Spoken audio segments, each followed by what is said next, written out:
अंधेरा, खामोशी, एक ऐसा हुक्म जो पूरी कायनात ने पहली बार सुना। अल्लाह का हुक्म और एक मखलूक का इनकार। सवाल सिर्फ इतना था, सजदा क्यों नहीं किया? ये सिर्फ एक सजदा नहीं था, ये इम्तिहान था। ये फर्क था इताअत और तकब्बुर के दरमियान। उस एक पल ने एक इबादत गुजार को हमेशा के लिए मलून बना दिया।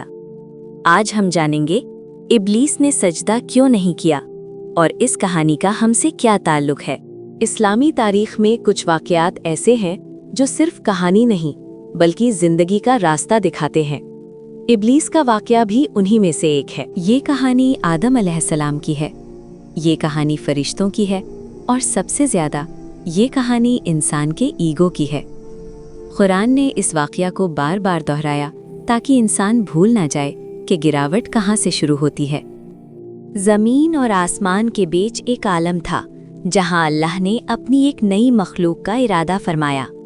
अल्लाह ने फरिश्तों से फरमाया, मैं ज़मीन पर अपना खलीफा बनाने वाला हूँ। फरिश्तों ने अदब से अर्ज़ की, या अल्लाह, क्या आप वहाँ ऐसी मखलूक बनाएंगे जो खून खराबी करेगी? अल्लाह का जवाब मुख्तसर था लेकिन गहरा, मैं वो जानता हूँ जो तुम नहीं जानते। यहाँ से इंसान की कहानी शुरू होती है। अल्लाह ने आदम अलैहिस्सलाम को पैदा किया, मिट्टी से, सूखी हुई मिट्टी से। फिर अल्लाह ने उनमें अपनी रूह फूंकी और आदम को वो इल्म दिया जो किसी और मखलूक को नहीं दिया गया। चीज़ों के नाम, मकसद की समझ, समझने और सीखने की सलाहियत। आदम सिर्फ जिस्म नहीं थे, वो जिम्मेदारी थे।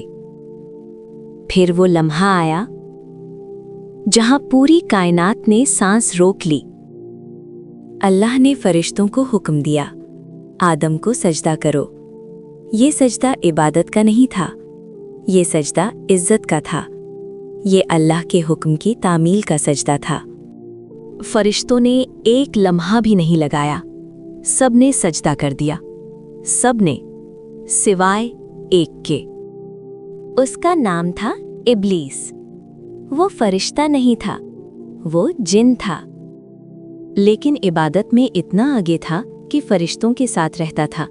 सजदे का हुक्म आया, सब झुक गए। इब्लीस खड़ा रहा, ना जमीन पर गिरा, ना सर झुकाया। अल्लाह ने पूछा, किस चीज ने तुझे रोका कि तू सजदा करे? सवाल सिर्फ इब्लीस के लिए नहीं था, ये सवाल हर उस दिल के लिए है जहां तकब्बुर छुपा होता है। इब्लीस ने जवाब दिया, मैं उससे बेहतर हूं। तूने मुझे आग से पैदा किया और उसे मिट्टी से। यही सब कुछ खत्म हो गया। उसने सजदा इसलिए नहीं छोड़ा कि उसे अल्लाह पर यकीन नहीं था। उसने सजदा इसलिए छोड़ा क्योंकि उसने अपने आप को बड़ा समझा। तकब्बुर, गुरूर, एगो। अल्लाह ने फरमाया, यहां से निकल जा, तो मरदूद है। इब्लीस ने मोहलत मांगी, क़यामत तक की।